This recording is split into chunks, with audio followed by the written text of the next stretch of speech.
Bismillahirrahmanirrahim. Assalamualaikum warahmatullahi wabarakatuh. Bertemu lagi dengan Bu Rini dalam episode Salman Berkisah. Kesempatan ini Bu Rini akan bercerita tentang sebuah kisah yang berkaitan dengan bulan ini. Bulan ini di tahun Hijriah, bulan apa yo? Siapa yang tahu? Ya, bulan Dzulhijjah. Betul sekali. Nah, dalam bulan Dzulhijjah ada sebuah peristiwa besar yang terjadi bagi umat Islam. Kita akan memperingatinya. Peristiwa apa itu? Tebak ayo. Nah, betul sekali. Alhamdulillah. Setiap bulan Dzulhijjah kita umat Islam selalu memperingati Hari Raya Idul Adha atau sering disebut juga Hari Raya Kurban. Anak-anakku semua, tahukah kalian peristiwa apa yang melatar belakangi Hari Raya Kurban atau Hari Raya Idul Adha ini? Nah, anak-anak, Bu Rini yakin pasti kalian sudah tahu peristiwa apa yang melatar belakangi Hari Raya Idul Kurban atau Hari Raya Idul Adha. Kali ini Bu Rini akan menceritakan kembali kisah itu. Nah, marilah kita mulai kisah ini.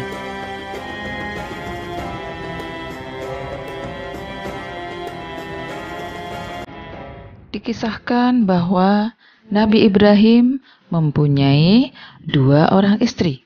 Yang pertama, Ibu Sarah dengan putranya Nabi Ishak dan Ibu Hajar yang berputra Nabi Ismail. Nah, kali ini kita akan membahas tentang Nabi Ismail. Turunlah perintah Allah kepada Nabi Ibrahim untuk mengajak Ibu Hajar dan Ismail yang masih bayi berpindah, yaitu ke Mekah, yang pada waktu itu masih berupa lembah yang tandus. Maka Nabi Ibrahim, Ibu Hajar, dan Ismail dalam gendongan Ibu Hajar melakukan perjalanan menuju Mekah. Setelah melakukan perjalanan yang panjang, lama, akhirnya mereka sampai ke lembah yang masih tandus, yaitu Mekah. Setelah beristirahat sejenak, Nabi Ibrahim mendirikan tempat untuk berteduh. Kemudian setelah tempat berteduh itu selesai dikerjakan, maka Nabi Ibrahim berdiri dan bergegas pergi, meninggalkan Ibu Hajar dan Ismail yang masih bayi. Tentu saja Ibu Hajar bingung.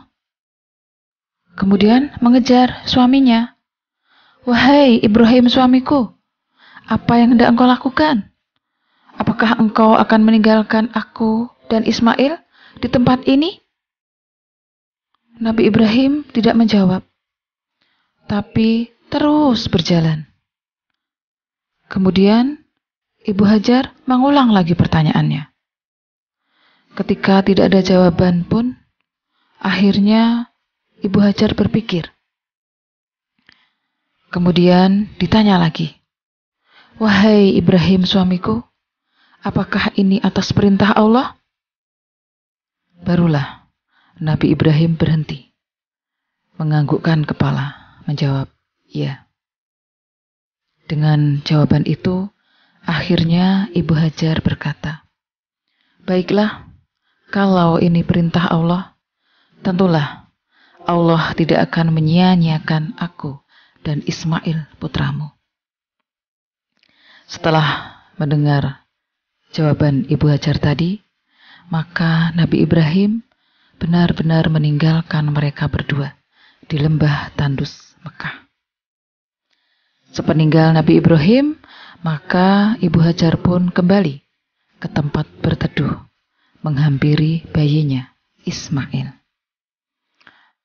Beliau membawa perbekalan yang sedikit, yaitu kurma dan air dalam sebuah tempat bejana.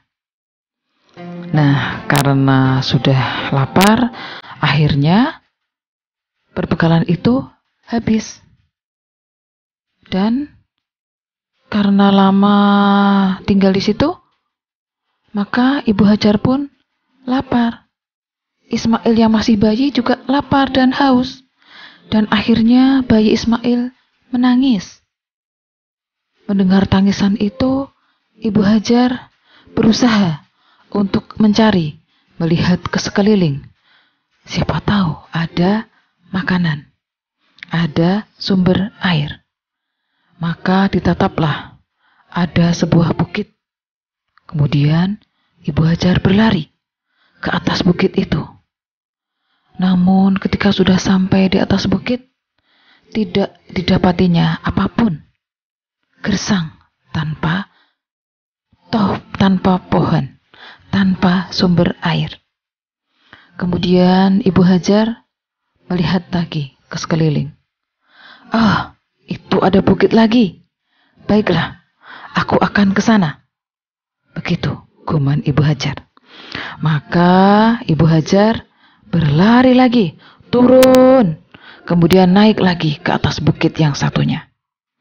Setelah sampai di atas lagi, ya Allah, ternyata tidak ada apa-apa. Dan itu diulang-ulang. Berlari lagi ke bukit yang satunya, sampai 7 kali. Nah, peristiwa itu kemudian diabadikan menjadi salah satu rukun haji, yaitu sa'i, berlari-lari kecil dari bukit Sofa dan Marwah. Nah, kita kembali ke Ismail yang masih bayi. Karena sudah berlari-lari 7 kali mondar-mandir, tidak ada hasil, akhirnya Ibu Hajar kembali ke tempat berteduh, menghampiri bayinya yang menangis. Suaranya semakin mengecil karena capek menangis.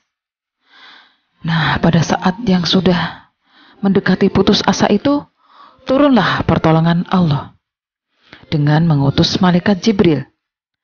Di samping bayi Ismail muncullah sumber air.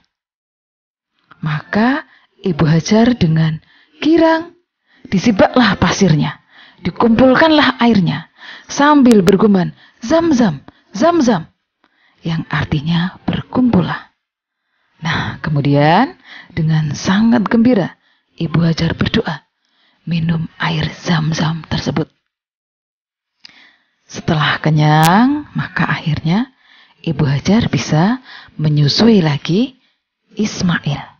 Nah, itulah kisah awalnya air Zam-zam. Oke, kita lanjutkan. Kemudian hiduplah Ibu Hajar dan Ismail di lembah Mekah yang tandus, berdua awalnya. Namun kemudian tahun demi tahun berlalu, akhirnya Mekah menjadi tempat penghunian yang menyenangkan, banyak penduduknya. Nah, Alkisah Nabi Ibrahim yang jauh rindu, sudah bertahun-tahun tidak pernah menengok istri dan anaknya. Maka Nabi Ibrahim melakukan perjalanan untuk menengok anak dan istrinya. Nah, setelah jauh melakukan perjalanan, Nabi Ibrahim sampailah ke Mekah yang sudah subur, yang sudah menjadi penghunian, tempat hunian banyak orang. Setelah sampai di Mekah, bertemulah mereka melepas rindu. Dan dikisahkan bahwa Ibu Hajar dan Ismail memiliki ternak yang digembalakan.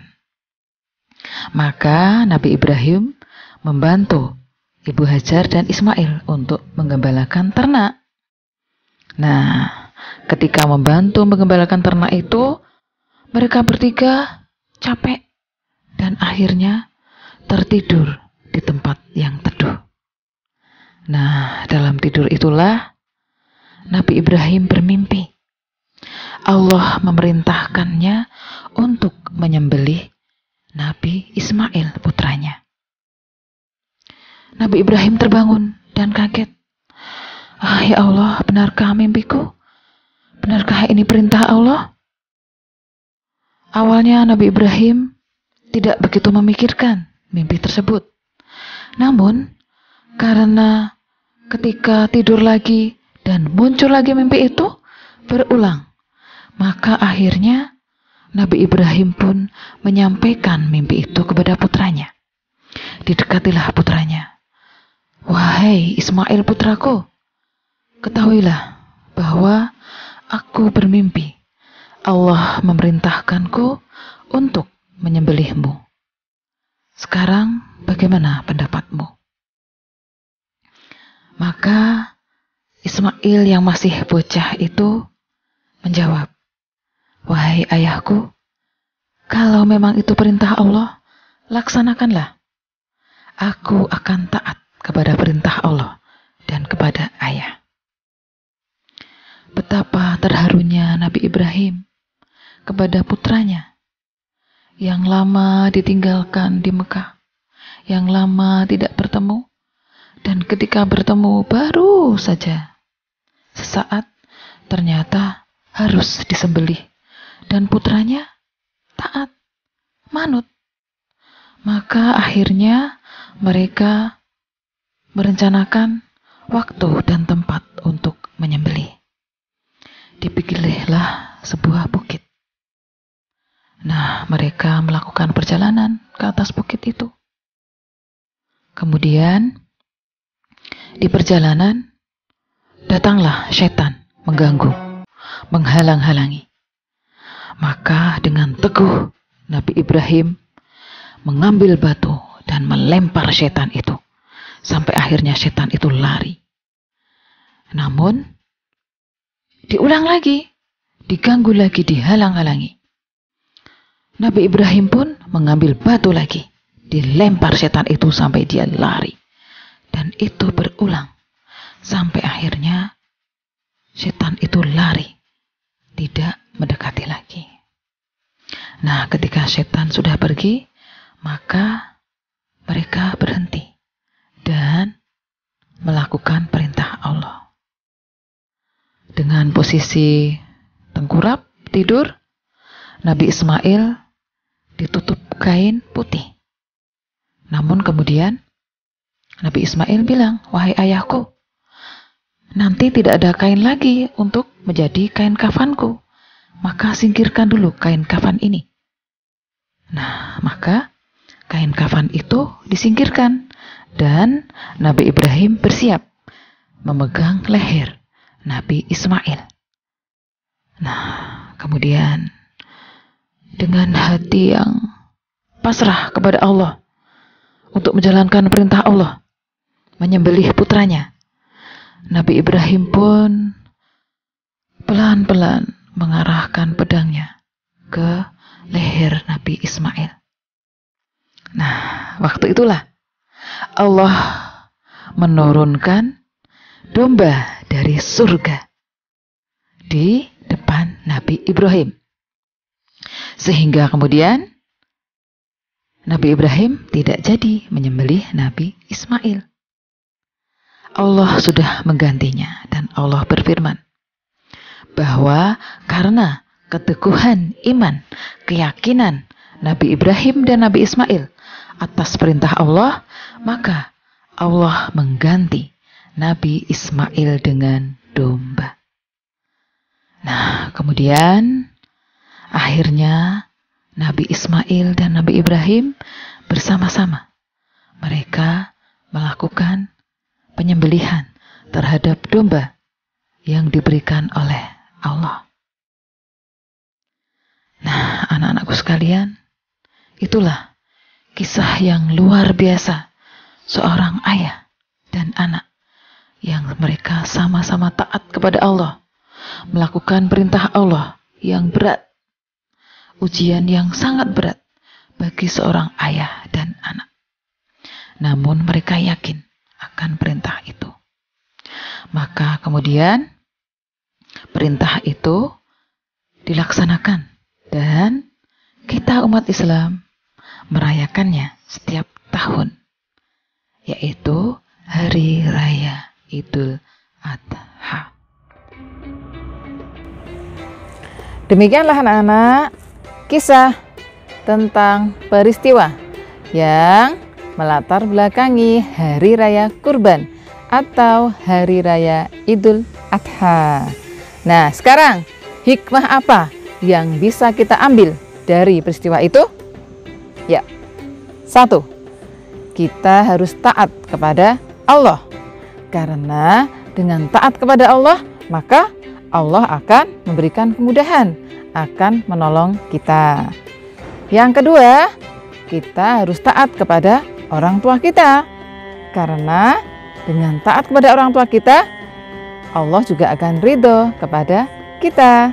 Ingat-ingat 2 hikmah peristiwa yang melatar belakangi Hari Raya Kurban atau Hari Raya Idul Adha. Nah, anak-anak, demikianlah kisah dari Bu Rini.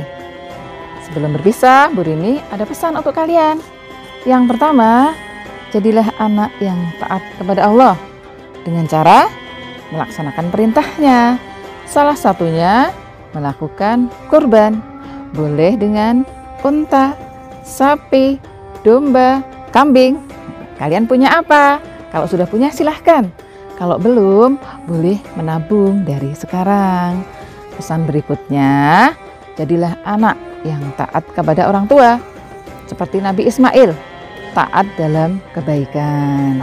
Dan jangan lupa, ada puasa Arafah di tanggal 9 Dzulhijjah. Diingat-ingat. Nah, kisah di episode ini sudah selesai.